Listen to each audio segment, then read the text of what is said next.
And it says we're recording, so we'll push forward. Last week, when we were looking at the apocryphal book of First Esdras, I asked you to write down your own answers to the contest question between King Darius's bodyguards. And the question was, you remember, what is the strongest thing in the world? And then I didn't give you a chance to share your answers to that. We're not going to have a competition. Nobody's going to win gold cups and jewelry or anything like that. But if anybody would like to share the answers that they shared, I can't remember. I know Ed shared with me at some point, but I don't know if it was before we ended the recording or not. Ed, you remember what your answer was? Gravity. Gravity. Okay. Anybody else? Jenny? Spider web. Spider webs. All right. How about love? Doesn't Paul say the greatest of these is love? I just said that. Yeah. All right. So we got 2 for love. I think I said faith, Okay. but I Good. like. All right. Well, those are good answers. I won't make you explain like they did in the book. We'll just go with your answers. All right. Now let's see if we can jump right in and make some more headway on this quest for intertestamental understanding. Then we're going to do that by the share screen and do share sound. And where is my PowerPoint? There it is. All right, let me see here. I can get, there we go. See if I get things to come up here. There we go. Okay. You remember when we finished our time hop last week, Alexander the Great, depicted here in his battle with, in one of his battles with Darius, at the end of our time last week, he was dead. And the void of his early and sudden demise was a hole that begged to be filled. And as is often the case for military empires that expand rapidly, the default solution was competition, division, and more war. Sounds familiar. So buckle your time travel seatbelt so we can cruise through some influential times and people. Take a look at some of the key dates and key figures who had geopolitical influence in and on the Holy Land following the period of Alexander's brief reign over his quickly subdued and massive new empire. And the first date and the people we're going to talk about, because that's what this is all about, is the folks in Palestine, that is Jerusalem, Judea, the area around there. And though this tiny region was not the main issue for Alexander's successors, the geographic area we know as the Holy Land did play a significant role over this period, and we'll see why in just a minute, especially when we look at a map. Alexander had neither a designated successor nor a descendant or confidant poised to step in. And though one of his wives was pregnant at the time of his death, his soon-to-be-born child, number 1, was not identified to be male or female, and you know what that's like during patriarchy.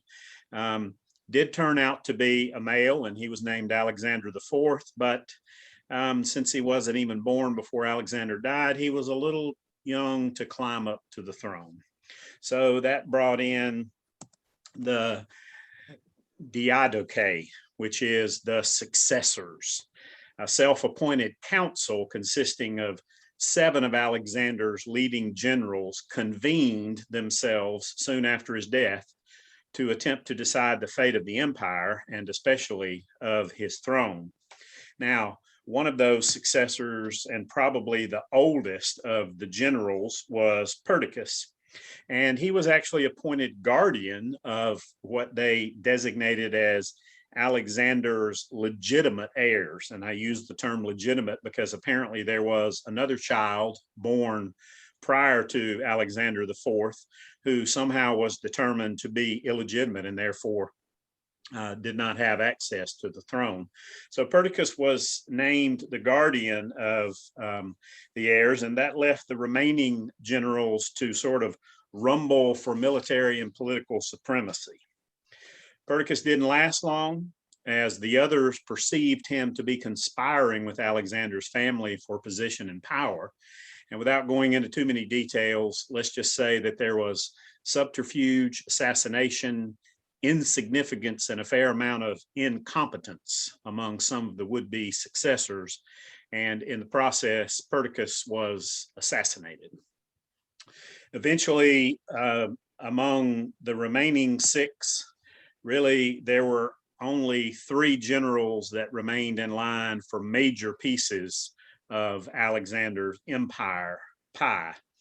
As perhaps the most powerful and astute of the bunch, Antigonus was appointed governor over Asia Minor, which is mostly what we know as the area of Syria.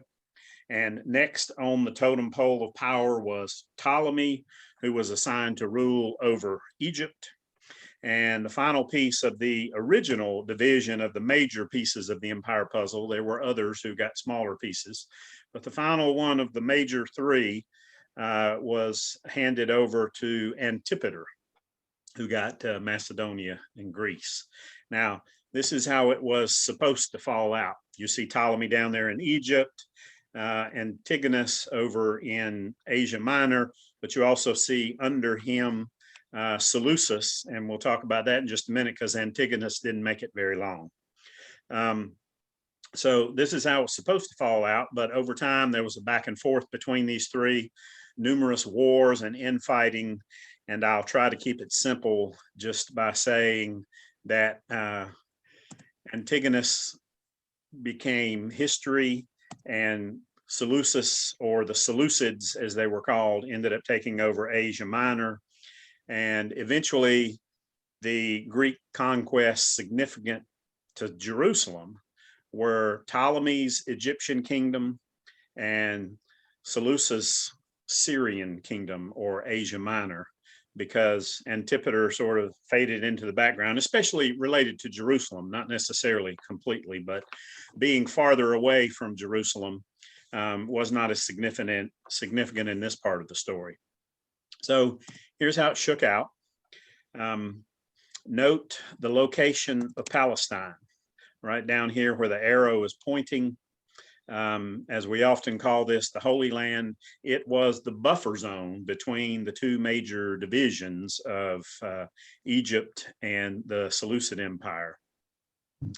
Now, if you're struggling to locate the geography as much as I am, maybe this outline map with some more modern names will help you kind of figure out the geography here.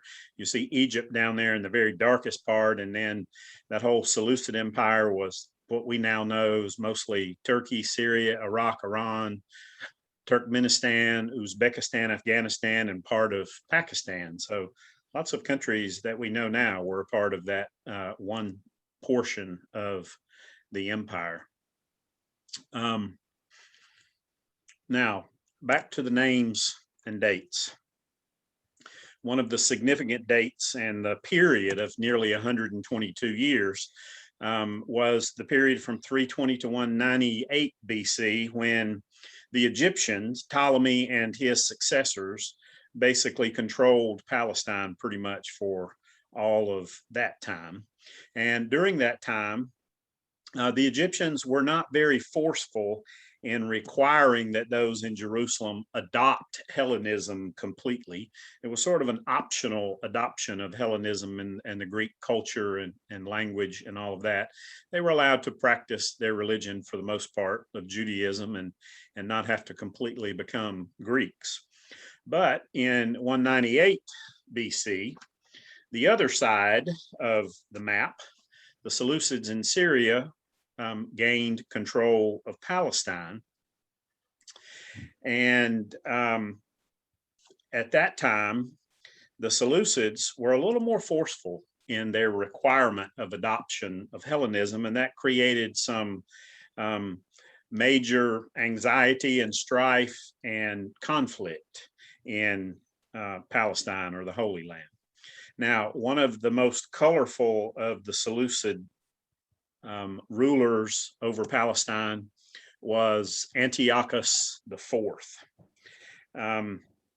Truly one of the most flamboyant of history. This was a guy who was convinced of his own deity, so much so that he decided to take on another name in addition to the one he had. He decided that his name also needed to be Epiphanes. If that name sounds familiar, you might exactly figure out what he was trying to say. So instead of coins with the face of Zeus on them, he decided to mint coins with his own face and image on them. And if you want to translate the Greek there, I'll translate it for you since somebody did it for me. Basically, what this coin says is King Antiochus, the God appearance. Can you say God complex? Yes, Epiphany is a manifestation of the divine. So he was one of the more colorful rulers and had some things happen in Palestine that was not good for the folks that were there. And we'll talk about some of those in a little bit. But in 167 BC, on his way back to the Syrian area or Asia Minor, after being spanked by the folks from Egypt who were the Ptolemies, Antiochus decided that somebody had to be blamed for him losing in his battle to Egypt. And he was basically looking for a metaphorical dog to kick, so to speak. And he decided that it must be the Jews' fault. He blamed his loss on to Egypt on the Jews and specifically on their religion, because he was sure that if only the Jews would become Greeks, there would not be such a problem. So this is when he authorized the converting of the Jerusalem temple to a pagan temple. And he had an altar to Zeus built over and above the Jewish altar to Yahweh. And what did we learn from the video last week? He sacrificed a pig on the altar to Zeus, with the blood of the pig dripping down onto the Jews' sacred altar for sacrifice to Yahweh. Now, the book of Daniel calls this the Abomination of Desolation. And that is what set the stage for the likes of some of the characters we were introduced to last week: Eliezer, Hannah and her 7 sons, and especially Matthias and his brood, which we will talk a little bit more about in a few minutes. So that family, Matthias, they were called the Hasmoneans. And that was the family name of Matthias, the rebel leader and priest, who was first in the major pushback against Antiochus IV and Asia Minor. And the name Hasmonia means wealthy. I got a feeling this isn't going to go well somehow. You might feel the same way.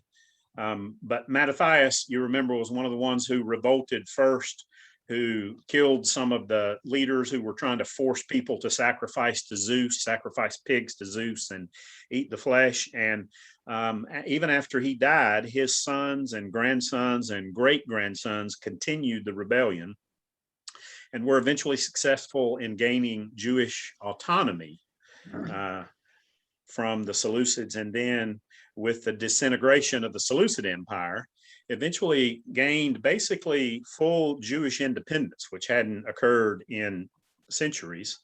And Simeon, the brother of Judah Maccabee, who was another son of Matthias, was the first Hasmonean ruler of an autonomous state.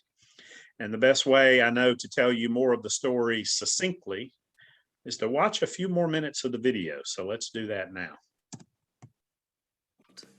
That's right. It's time to throw your latkes in the air singing "Ayo," because we're talking about the story of Hanukkah. The Hasmonean family is known today as the Maccabees because of Matthias' son Judah, who was nicknamed the Maccabee, or the Hammer. Their story is recorded in the book of Maccabees 1 and 2, which are not included in the canonical Bible text, but are the crucial sources of this turning point in Jewish history. The story of a group of untrained Jewish warriors who fight a war of beliefs and values against the world's greatest army and empire. The reality of the situation is mind-blowing. The Hasmoneans know there are almost no odds in their favor, but they also know they have no choice. This is their mission, and it is up to God to decide whether they win. After their act of defiance, the Maccabees take up arms against Antiochus and his army and flee to the hills with farmers and peasantry, all committed to defending their religion. They wage a war against their rulers, and a year later, Matthias is killed in battle.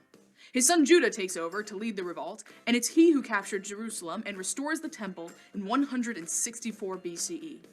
Judah makes a bold move and forms an alliance with Rome, at the time a growing power and enemy of the Seleucids. After 5 years of continued expansion and conquest, Judah is also killed in battle. When you hear about the holiday of Hanukkah, you probably think of the menorah and 8 crazy nights. As the Talmud recounts, the Jewish people reclaim the temple from the Greeks and finally restore it to its glory after years of vandalism and idolatry. When they light the menorah once again, they can only find enough oil for 1 day. But a great miracle happens. The oil lasts for way longer. 6 days. Just kidding, 8 days, obviously. The story of Hanukkah is arguably the most famous Jewish holiday, but there's so much more to it than most people know. We may eat latkes, jelly donuts, and other oily foods that celebrate the menorah and destroy our facial pores, but we also celebrate the miracle of a small Jewish army defeating the world's greatest global power of the time. We celebrate the establishment of a prosperous, self-ruling dynasty and a successful fight for Jewish autonomy and self-determination. We celebrate the religious right for Jews to exist as Jews. All right. So Matthias's successors, his sons, grandsons, and great-grandsons are the ones that take over and rule for quite some time. A quick look at his 5 sons. There's, of course, Judas or Judah the Hammer, which is Maccabees.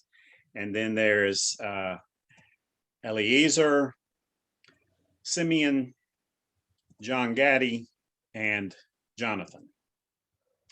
Under Hasmonean rule, the kingdom expanded its borders, covering an area almost as large as the nation had been under King Solomon. And John Hyrcanus, who was a son of Simeon, captured what is called the Transjordan and Galilee and Samaria and even Edom, or Idumea, as it was called. And John Hyrcanus' son, Aristobulus I, was the high priest, and he was the first high priest, the Hasmonean, to also take the title king. Now, high priest and king together, that doesn't sound like a good mix, and surely it wasn't, because political intrigue and infighting followed, and eventually civil war erupted. Now, here's a map of the Hasmonean dynasty at its largest and most powerful, with colors and legend to identify which of Matthias's descendants conquered which section. Oh, wait, you don't want to read it in Hebrew, do you? Let's try it in English. That might be a little easier. Yeah. Okay. So try this map on for size. Jonathan reclaimed the darkest green area near the central part of the real estate. Simeon, the dark brown parts. John Hyrcanus, the very lightest green in the 2 sections there, and Alexander Yanis, the peripheral and cream colored areas on the map there. So the Hasmonean dynasty lasted about 80 years, roughly, I think, from 140 to about 63 BC. And they were renowned for their leadership and, of course, their skill in warfare. And as she told us in the video, they came to power providentially during a dark time in Israel's history. They fought off the influences of Greek, the Hellenizing influence and the paganism.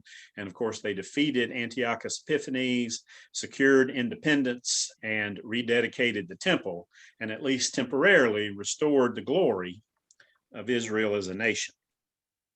So here's a brief version of the rest of that story for those of you who are visual learners. I hope it will reinforce some of what I've laid out for you tonight, as well as give you a heads up for next week's bell lap in the study. The Hasmoneans lead Judea to victory, and the boys are finally back in town. Judah's two brothers, Jonathan and Simeon, take leadership and begin a 129-year-long reign of Jewish independence and sovereignty in the land of Israel. They continue to expand the country borders and reinstate the position and authority of the high priest. 7 years into their Jewish sovereignty, John Hyrcanus I begins to mint coins of his own, a major mark of independence in the ancient world. His son, Aristobulus, who ruled for just 1 year, bestows upon himself the title of king. And 26 years after the establishment of the Jewish dynasty, the Roman Senate officially recognizes Jewish independence. The Jewish kingdom is surviving and thriving, with military prowess and economic prosperity. But don't get too comfy, because it isn't long before the peace of Jewish sovereignty is disrupted. Under John Hyrcanus, a rift develops between the Hasmoneans and another group of Jews. This second group, known as the Pharisees, anchors their beliefs in the idea that the Bible has always had both written and oral law, to which Moses and his people adhered for centuries. Based on religious grounds, they oppose the combined position of the high priest and the monarchy, and reject the change in Hasmonean policy of military expansion. Of the more controversial actions instituted by the later generations of Hasmoneans is the practice of forced conversion. John Hyrcanus sets the stage when he conquers the Idumeans and becomes the first Jewish leader to convert a full race of people to Judaism, which is in direct opposition to Jewish law. Later, Hasmoneans follow suit with the conquest of the Iturians, setting a dangerous precedent for future practices. Tensions between the Pharisees and the Hasmoneans grows under the rule of John Hyrcanus' two sons, Aristobulus and Alexander Yanai, when the two Hasmonean leaders begin to adopt the practices of the Sadducees. The Sadducees are another Jewish sect in direct conflict with the Pharisees, believing that only the written Bible is holy. They take issue with the liberal interpretations of the Pharisees' traditional Judaism that occasionally contradict their observance of the written text, and violence soon erupts among the Jewish nation. In time, a civil war breaks out. It takes a queen to end the violence, which Salome Alexandra does after succeeding her husband Alexander Yanai. She's Pharisaic, unlike her husband, and creates compromise by reinstating the Pharisaic laws that had previously been in effect. But when her reign ends, another civil war erupts between her two sons. The war escalates between the brothers, while at the same time, the Roman Empire moves into the region. The internal conflict between the Hasmoneans only worsens the Jewish cause, and Rome ultimately succeeds in conquering the Jewish kingdom and establishing a Roman state. As the famous Jewish historian Josephus writes, because two brothers could not get along, we lost our freedom and our liberty to Rome. 20 years later, a rift in the Roman Empire allows the next Hasmonean leader to take the throne in Judea. Matthias Antigonus takes advantage of the shaky political situation resulting from the deaths of Pompey and Julius Caesar to gain the support of the Parthians and restore the Hasmonean kingdom 23 years after being abolished. The Jews in the area rush to his side in a display of national support for the Hasmoneans. But all good things must come to an end, and Matthias Antigonus cannot hold his position for long against the larger Roman forces. 3 years after his appointment, Matthias Antigonus is defeated. After withstanding a 5-month siege, Jerusalem falls to the Roman Empire. Though the temple stands and the Jewish people remain in Jerusalem, the Romans give over full control of Judea to Herod to rule under the Roman Empire. The Hasmonean Dynasty is no more. The success of the Maccabees has never stopped inspiring Jewish pride and victory. Decades later, in the 1st and 2nd centuries, Jews tried to mimic the success of the Hasmoneans by revolting against the Romans. And over 2,000 years later, the Hasmonean story is still officially celebrated every year on Hanukkah. The story is one of Jewish freedom and religious independence, of martyrs and heroes sacrificing their lives to save Jewish practice and culture. Names like Eleazar, Matthias, and Hannah represent the courage of Jews to defy orders and fight for their religion. Though the Hasmonean dynasty was ultimately defeated, these heroes imbued confidence among the Jewish people throughout history and until today. Even now, the Jewish people fight to keep our religion and culture alive against assimilation and anti-Semitism. Yet despite our struggles, despite even our own differences in religious belief and observance, the Jewish people continue to survive and leave a legacy of strength, community, and nationality. Hey guys, thanks for watching this video. If you like what you see here and you want to see more, make sure to check out our other videos. In addition, make sure to subscribe and hit that notification bell so you'll know first when we release new videos.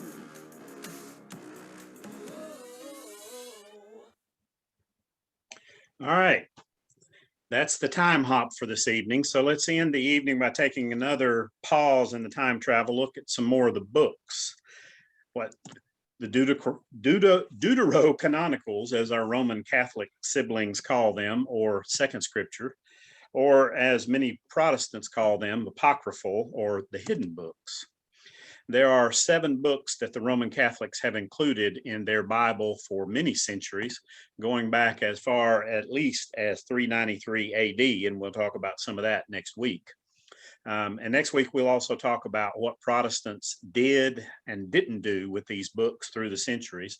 But right now, I just want to introduce you to these 7 books very briefly. Cobit is a 14-chapter piece of historical fiction that is set in the Assyrian captivity of Israel that recounts the suffering of one pious Israelite named Tobit and his family, and God's alleviation of Tobit's troubles eventually, but not immediately. In spite of the faithfulness to God and many deeds of mercy to others, Tobit suffers greatly. When he can no longer believe that God will deliver him, he prays for death. I think I've heard stories like this before. That reminds me of Job and Jonah and maybe even Elisha and some of the other prophets. But in the story of Tobit, when all appears helpless, God sends healing by means of the angel Raphael. And this is an artistic depiction of Raphael visiting Tobit one night. One of the obvious things is that Tobit's life circumstances are mirrored by the exiled nation of Israel. And so this is sort of a, he's sort of the prototype for Israel. But humor is also an important component in the book of Tobit. And when you read it, you can sense the author's delight in the way that the story is told, to tell it in an entertaining way. But even though there is much humor in the book, it is, in fact, a serious treatment of the suffering of innocent people, what theologians call theodicy. Now, next book, the name Judith, is the feminine form of the southern kingdom of Israel's namesake and national hero, Judah. And this 16-chapter book highlights fidelity to the Lord and his commandments, trust in God, and interestingly, a combative attitude, even to the point of armed resistance. I think you could probably figure that out from looking at the painting here of Judith with the sword and some guy's head in her hands. Remember, though, that for the oft invaded and exiled Jewish community, the Greek influence was in some ways a new and more difficult challenge for the Jews. The richness and the depth and the strong allure of the Greeks was not nearly as easy to assimilate into Jewish culture and religion as had been, for example, Babylonian legal tradition, Persian mythology, Canaanite poetry, or even Egyptian wisdom literature. So the Greek literature, the philosophy, and the ethics were not as easily co-opted, and thus felt like more of a threat, and probably were more of a threat to Judaism. So driven by cruel persecution from Antiochus IV Epiphanes and the seduction of the Greek culture, Judith wades into the mix with her tale. It flows from the clash of 2 mighty kings in its opening scene, Nebuchadnezzar and a king named Arpachshad. And then the story flows on into Judith's colorful, heroic narrative that ends 16 chapters later in victory, pursuit, and yes, plunder. She is one of the second scripture's greatest heroes, certainly the most celebrated female superhero, I think, of this oft invaded and troubled nation. So the next book, called Wisdom, but sometimes Wisdom of Solomon, is a complex and scholarly book, and yet also one that contains very simplistic and easy to understand arguments, and that is the gift of wisdom.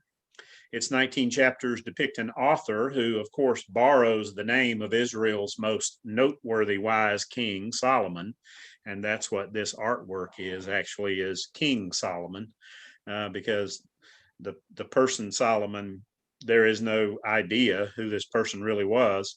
But this is a person who is both hostile to pagan practices yet also somehow sympathetic to certain aspects of Hellenism and tries to weave a wisdom that walks that tightrope.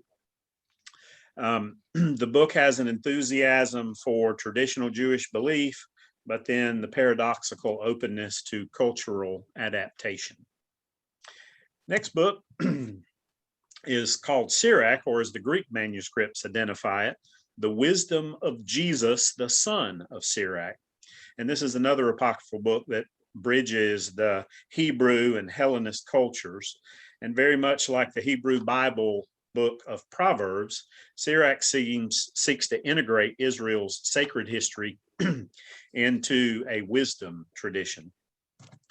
Based on historical and archaeological evidence, this 51 chapter book, the chapters are not that long, thank goodness, is a book of blended wisdom that covers roughly the years 200 to 180 BC, chronicling tales of Jewish interaction with the Hellenists, and especially with Antiochus IV's father, Antiochus III, who made several favorable concessions to the Jerusalem temple's priests, scribes, and sacred singers. Even the choir gets benefit. Hey, when do you hear that happen?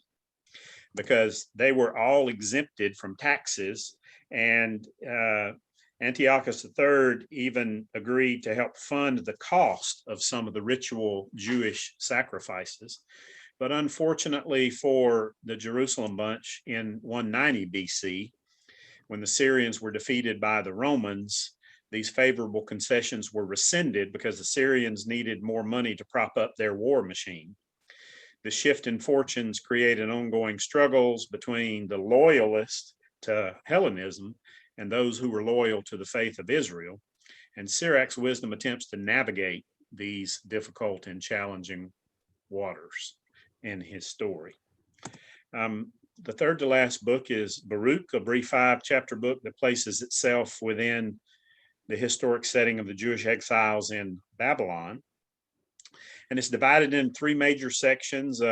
Each of the sections has every appearance of having been originally written independent of the other 2, despite the shared subject matter that they have and the ease with which they are woven together by the final author into a single story.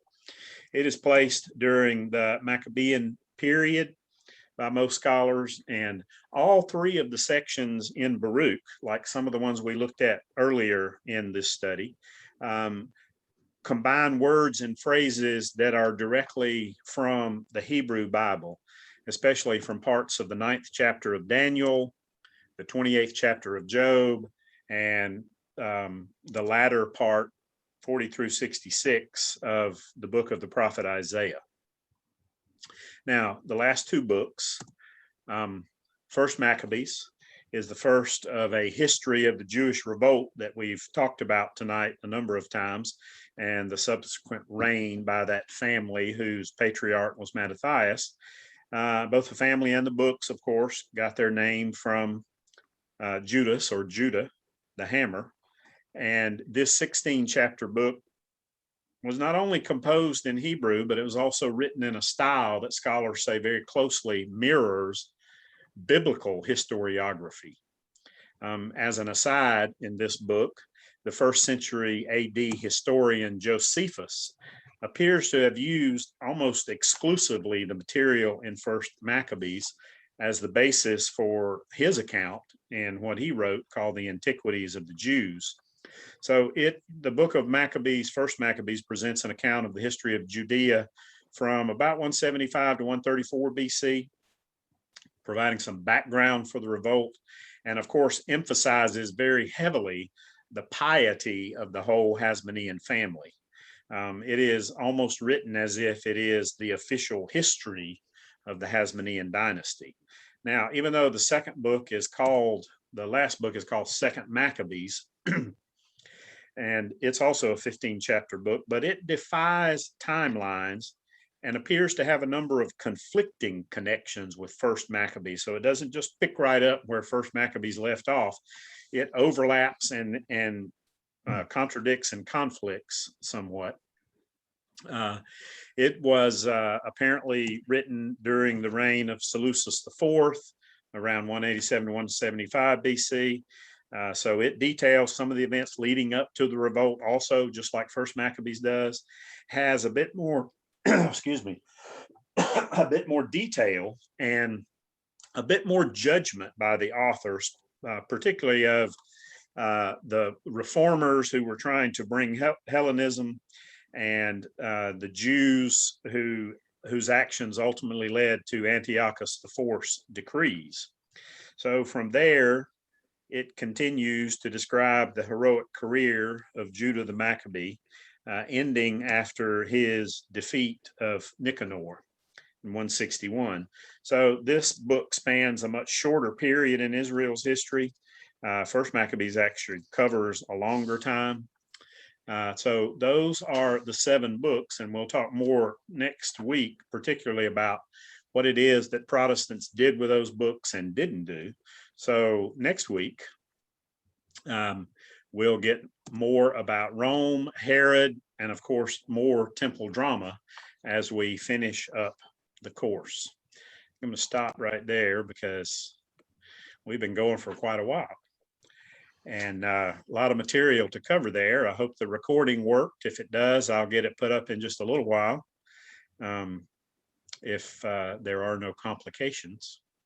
So next week, we're going to look at the final stretch, Rome, Herod, and all of that. Look at what Martin Luther and others in the Protestant church did and didn't do with those 7 books, and how they came to be mostly not in the Bibles of most Protestants, but in the Bibles of some. So we'll talk about all that and wrap everything up next week. Anybody have any questions they want me to go research? I know I won't be able to answer them, but something I can find out for you for next week. Numb, right? Drinking from the fire hose. Did you have All right. any idea that this was as complex when you started this and agreed to teach this class? Absolutely not. Bless you. If it hadn't been for Travis and Greg, I'd still be scrounging around trying to find 5 or 6 books to read. They recommended a bunch of books, and I picked about 5 of them. And some of the videos that we watched were ones that Travis said were very helpful in laying out the history very quickly and briefly with some visuals. So be sure and thank those 2, because they're the ones that are propping me up here in my pretend reign here of intertestamental wisdom, because it is very pretend. All right. In the later chapters of Daniel, you can experience the complexity of this period, back and forth between the Seleucids and the Ptolemies. Mm-hmm. And I've read that Israel, during this long period of time of war between Greek generals, that Israel was sacked 27 times. If you can imagine being a Jewish citizen in the middle of those forces. That's like getting beat up by the school bully and having your lunch money taken every day for the whole semester. I mean, every generation. I think I'd move. Wow. Yeah. All right. Thank you, Ed, and thank you all for being here. Thank you. That was great. And next week we'll be on the Bell Lap. See you then, hopefully. Thank See you. you. Todd. Thank you so much.